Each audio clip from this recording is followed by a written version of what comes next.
नमस्कार दोस्तों, स्वागत है आपका न्यूज़ नेशन 81 के पॉडकास्ट में। मैं चंद्रा सोनी आज आपके लिए फिर एक नया विषय लेकर के आया हूँ। ये विषय है भारत में बढ़ती जनसंख्या का।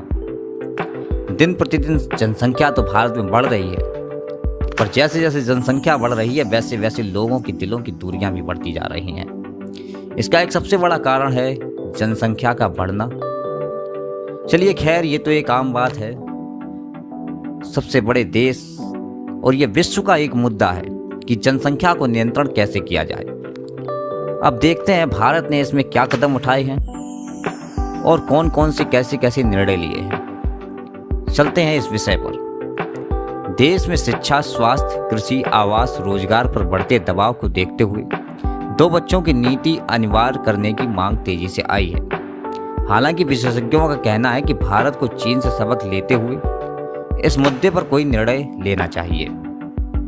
राष्ट्रीय परिवार स्वास्थ्य सर्वेक्षण के नवीनतम आंकड़ों से यह प्रमाणित होता है कि परिवार नियोजन के संबंध में भारत में सुधार हुआ है एवं बच्चों के जन्म की औसत दर में भी गिरावट देखी गई है। विशेषज्ञों का कहना है कि इससे यह साबित होता है कि देश की आबादी स्थिर है एवं जनसंख्या विस्फोट का डर एवं 2 बच्चों की अनिवार्य नीति गुमराह करने वाली है। इसके साथ ही यह विषय इसलिए भी चर्चा का मुद्दा बन जाता है कि भारत जैसे देश के लिए 2 बच्चों की नीति अपनाना किस हद तक तार्किक है एवं इस संबंध में भारत को चीन से क्या सीख लेनी चाहिए।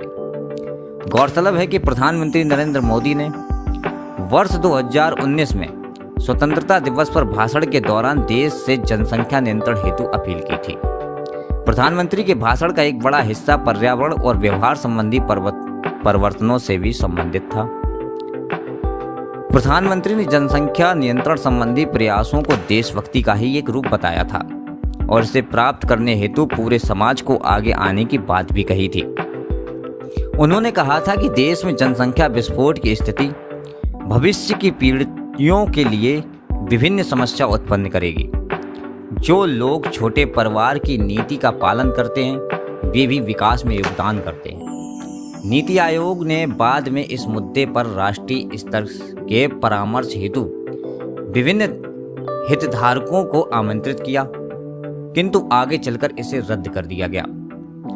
वर्ष 2020 में प्रधानमंत्री ने महिलाओं के लिए विवाह की उम्र को संशोधित करने के संबंध में एक संभावित निर्णय के बारे में बात की थी, जिसे कई लोग जनसंख्या को नियंत्रण करने के अप्रत्यक्ष प्रयास के रूप में देखते हैं।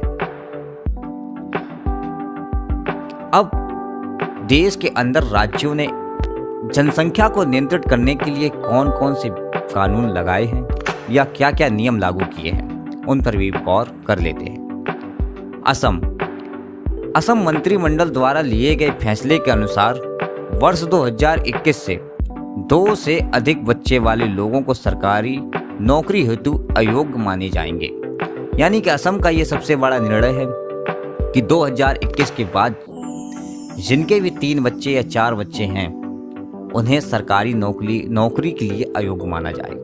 वहीं राजस्थान ने भी एक बड़ा कदम उठाया है। सरकारी नौकरियों के मामले में जिन उम्मीदवारों के 2 से अधिक बच्चे होंगे वे नियुक्ति के पात्र नहीं होंगे। असम, राजस्थान, ऐसे ही मध्य प्रदेश, तेलंगाना, आंध्र प्रदेश, गुजरात, महाराष्ट्र, उत्तराखंड, कर्नाटक, उड़ीसा, इन कई राज्यों ने ऐसे बड़े कदम उठाए हैं। 2 बच्चों से संबंधित राष्ट्र नीति भारत की क्या है, इससे भी गौर कर लेते हैं। 13 अगस्त 2018 की बात है। 2 बच्चों से संबंधित राष्ट्र नीति को लागू करने हेतु राष्ट्रपति को याचिका सौंपी गई थी।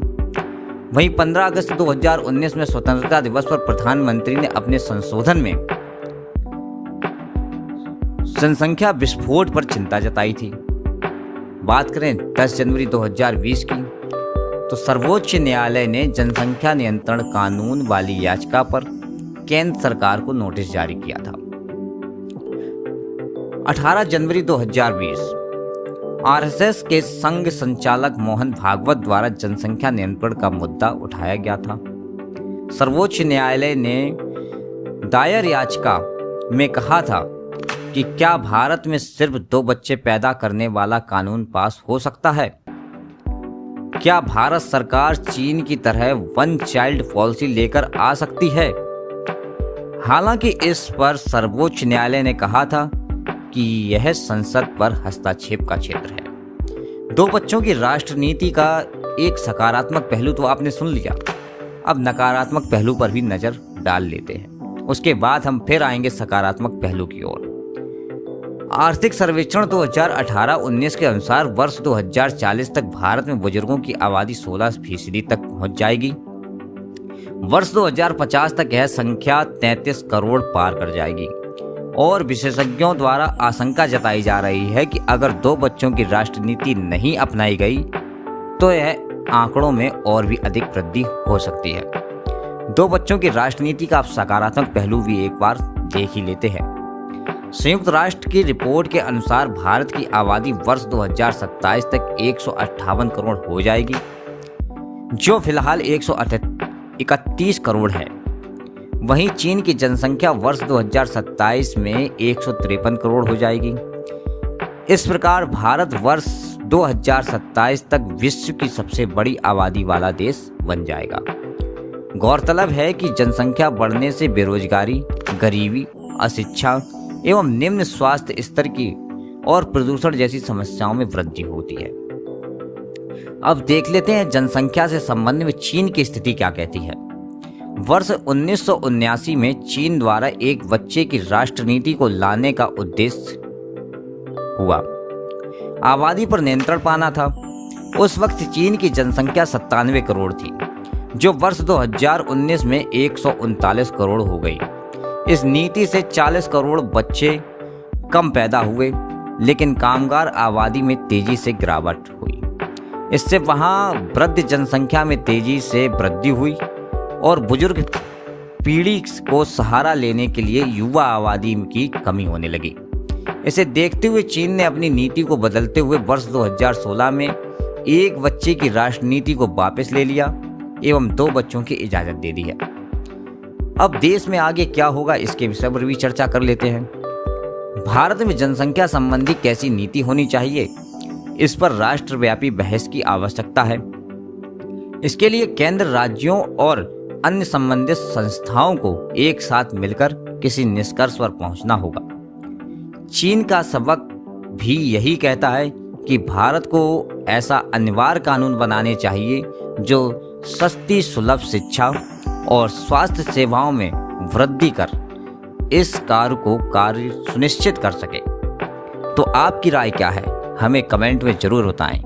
क्या भारत को वन चाइल्ड पॉलिसी लानी चाहिए या फिर 2 बच्चों की नीति?